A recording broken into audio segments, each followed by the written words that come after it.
I can incorporate a 2D asset either by dragging the asset into my assets folder, or I can always go to asset, import new asset, and I'll choose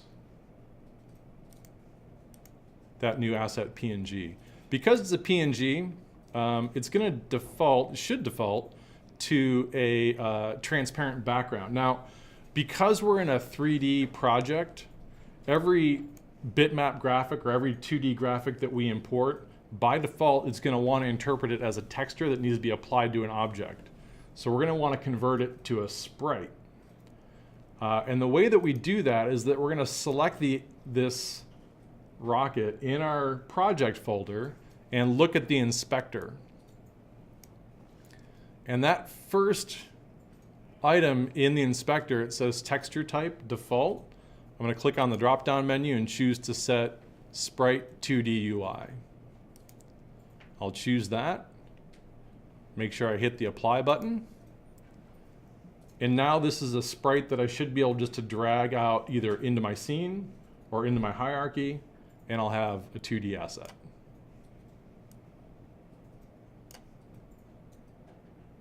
Okay, I'm going to do the same thing with this. I'm actually going to rename it. I'll call this 2D rocket. I probably should have done that before I brought it in.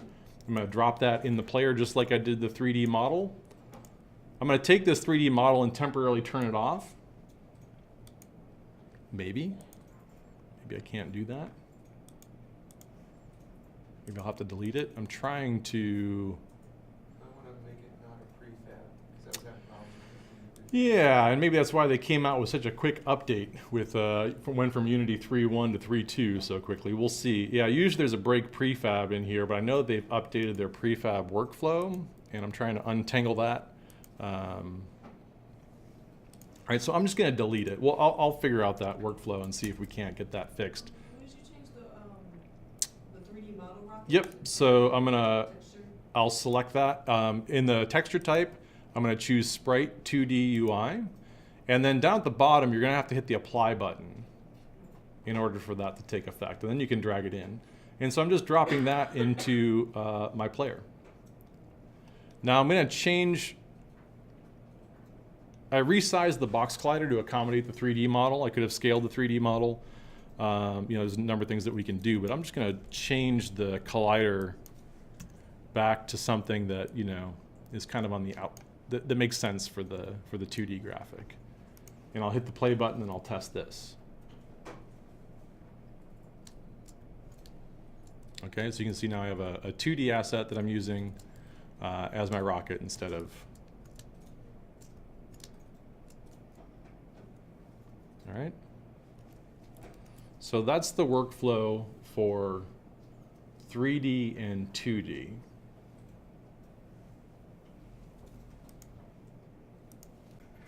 One example of this is if I create a 3D object and I create a cube, I can determine whether this cube is something that is a good thing or a bad thing. I want to decide whether I can land on this or not. I'm going to increase the scale of this cube a little bit. And I just have this little platform now, which could provide a challenge. Actually, I'm going to be pretty awful at this, so I'm going to make it a little bit bigger. But I have this platform now that we could, from a design standpoint, we could say that, okay, we don't want to run into this thing, but maybe we could land on top of it, okay? So maybe it's okay if I land on top of it, but if I run into the side of it, I should explode. Okay, from a design standpoint, that's up to you to determine what kinds of things you want to include in your environment, but we're going to block things out like this for now. Now, I can interact with this kind of asset. I'm just going to kind of move that back and set that off to the side. And I'm going to create a second asset. I'm going to go to Game Objects, 3D Objects, Cube. This cube, I'm going to call it Obstacle to differentiate it from everything else. That wasn't even close. Obstacle. There we go. And I might throw a material on this just to, create some contrast. And I'm going to move this back off to the right side so that it starts off screen. And I'm going to send this at the player. Okay, so I'm going to move it in the direction of the player. Now we can do this really easily with Playmaker. I'm going to take my cube and I'm going to right-click inside Playmaker. I'm going to add an FSM to the cube. I'm going to go inside my actions, and I'm going to scroll down until I find the transform category.